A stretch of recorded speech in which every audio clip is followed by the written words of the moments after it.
Welcome ulit mga kasulit. So may panibago tayong video dito sa ating sulit o hindi sulit channel. So meron tayong item na i-review at ikakabit natin dito sa LiPo P04 battery. Makikita nyo dito, yan, LiPo P04 na battery. Ayan, apat siya oh. Then ito may Dali BMS. So itong Dali BMS ito, ayaw na itong gumana. Ayan. Sayang nga eh. Napakamahal pa nito. Nagamit lang 3 buwan.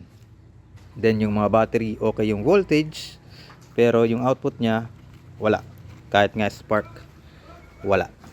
Yan. Kasi yung output niya dito is alan ba? Mga 0.7 volts lang. Kahit i-charge ko ito, yan, meron ditong pang charge namin. Kahit i-charge ko ito, ganun pa rin. Ayaw, color green. Ayaw mag-charge. So it means may problema na yung Dali BMS. Napakamahal pa naman nito pero umabot lang ng 3 buwan. Ang pinagagamitan lang ito is isang solar panel, tsaka merong controller, then 3 CCTV camera na tigna 9 volts lang yung yung tawag ano ba yung kwan na yun sa TP-Link. Kitataglong 9 volts lang. Kung sabihin na lang natin 12 volts kada isa, tsaka 1 amp lang. So 4 amps lang. Then additional sa router para kasi nasa bukid yun eh. Dito lang 4 amps lang. So ito 20 amps to. Oh, 20 amps current discharge as filter discharge. So nasira agad. Hindi naman to nagamit ng todo. Yeah, almost kuan lang, 1/4. 25% lang gamit niya dito sa BMS nito power. So ngayon, yan, ayaw nang gumana. Kaya ito yung i-review natin. Itong BMS. So may nakita kong 200 amp na BMS para sa LiPo P04 na merong balancer or merong equalizer. Equalizer ba tawag dun? Guys, sorry. So yan, nandito. May kasama nga siyang wire na. Yan ang kakapal. Tsaka yan, tawag nito is silicone type pa.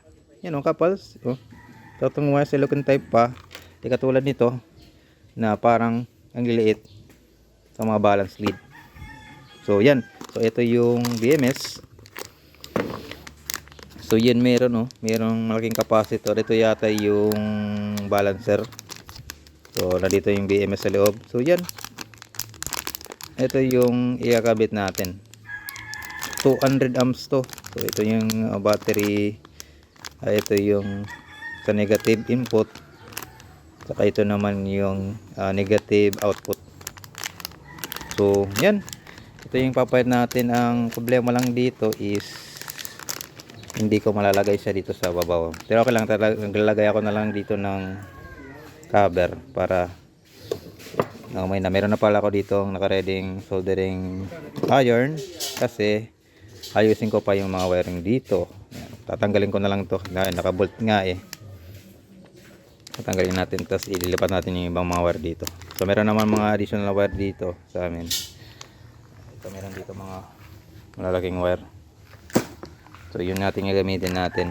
Yan ito una. Tatanggalin ko lang muna, linisin, bracket, tanggal lahat. Maliban lang sa positive.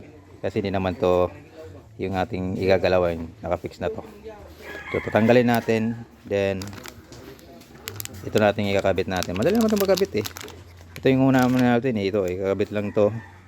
Then yung negative, itong negative ikakabit lang siya dito. And maglalagay na lang ako, ililipat na lang yung isang wire dito. Ito dito. Then, tapos na to. Easy lang to eh. Easy. Marami namang diagram sa internet kung paano ikabit ito. So pause ko lang, then strip natin itong lahat ng mga wire na to, wire lead na to. So pause ko lang, then tanggalin natin. So ayan na-close ko na yung mga wire. So nandito yung BMS, hindi ko pa nga pinaputol. So maya puputulin ko na lang to. So yung unahin natin dito is yung kabit yung mga balance lead. So ito yung balance lead niya So yan, ito yung balance lead. Then nasa na ba yun? Buksan natin yung BMS. Ito ba yung gunting? Wala pa tuloy yung gunting. Ito. So yan, minsan natin. Sana walang problema ito. So I think wala naman ata. So yun, ito yung BMS. So balance lead, negative to positive. So kabit natin. So yan, meron naman naka-indicate is yung black. Tapos papuntang positive. So yan. So okay. Yan lang gagamitin ko. Ngayon wala kasi dito yung di ko lang malalagyan. So yung iba dito meron na. Ito yung tinanggalan ko yung mga ibang balance sheet. So negative supposed to be itong black na to. So itong black na to dito. So una, then yung negative ay yung green dito, yung yellow naman dito, yung white dito, then yung panghuli red ito dito sa positive. So okay, dito record ko na lang to, then test natin. Mahaba nga eh, hindi ko lang puputulin para yung kanyang internal resistance niya dito pare-pareho lahat. So yan, ito lang muna unahin ko yung green kasi wala pa akong gagamitin dito kung ano ang ilalagay ko dito sa negative. Kasi kung paglagay ko ng wire dito papunta sa BMS, sabay ko na lang yung itong negative na to. So meron ako dito naka-reading soldering iron. So try na lang natin lagay. Mahirap kapag malapit sa may camera. Okay, try natin. So yan, medyo nahirapan lang akong ikabit kasi tinanggal ko pa yung mga bus bar kasi yung dati kong pagkabit dito is tinanggal ko muna yung bus bar at doon ko sinolder yung balance lead. Kasi kung nakakabit na to, mahirap itong isolder. Kailangan mo ng mas malaking wattage ng soldering iron. Kahit nga nito, ginamitan ko pa rin siya ng, kahit tinanggal ko, ginamitan ko pa rin siya ng 100 amps. I think 100 to 200 amps ata itong kwan na to. Watts pala na tawag na to, soldering iron. So yan, nakakabit na. Yan, kompleto na siya yung ano ba? Natin. So yung black, yan nakakabit na siya sa negative. Yan, nakakabit na siya sa negative. Yung green, nakakabit na rin siya dito sa pinakaunang positive at saka negative. Then yung yellow, yan nakakabit na rin niya dito. At yung puti, nakakabit na rin siya dito sa pangatlo positive at saka pangapat na negative. So yung pula, yung positive, yun nakakabit na din dito. Ngayon dito na rin yung wire ng positive. Then ito yung wire yung negative. Yung ginamit ko lang dito is pang kuryente lang ng wire. Okay lang to kasi hindi naman to masyadong lang sa paggamit. So yung problema ko nito kung saan ko ilalagay, kung sa kabila. Medyo malit nga yung isang tong gamit ko.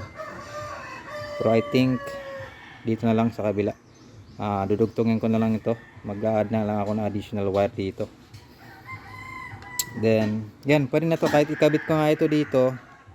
Kahit ikabit ko dito, okay lang to. Magana pa rin yan eh. Yan, kabit natin. Yan. Pero wala pa yan kasi hindi ko pa kinakabit itong battery negative ngayon dito. So kabit natin.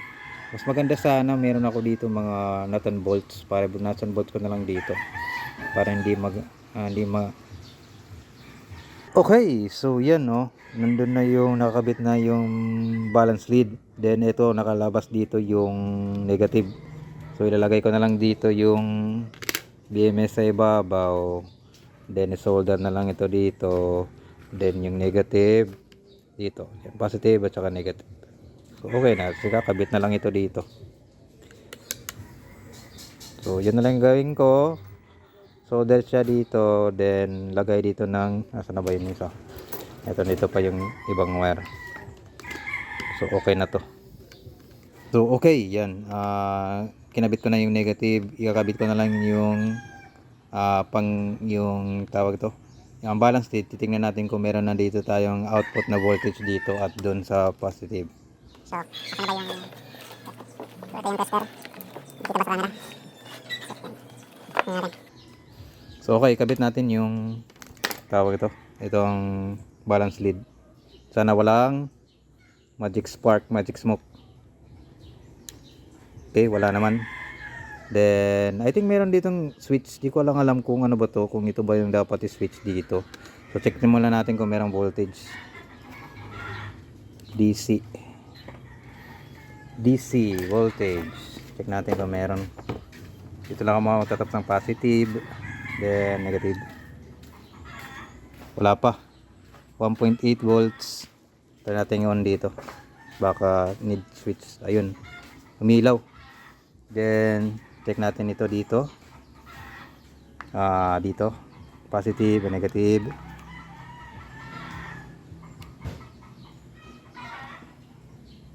Ba't wala?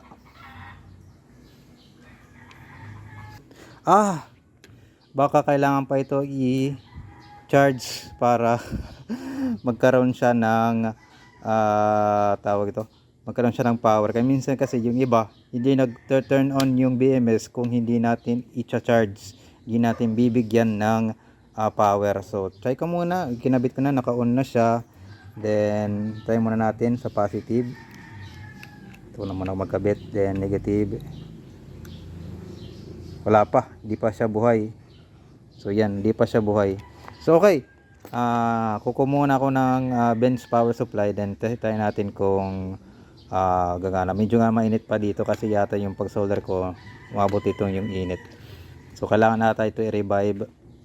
So pwede naman ako dito mag-ayos. Nandito naman yung charger nila, charger nito. Then pwede natin i-charge. So ayusin ko na lang muna to. Then diretso na lang natin mamaya. So yan, okay na. Ginamitan ko ng charger. Dito nga hindi makita yung charger. Ito yung charger.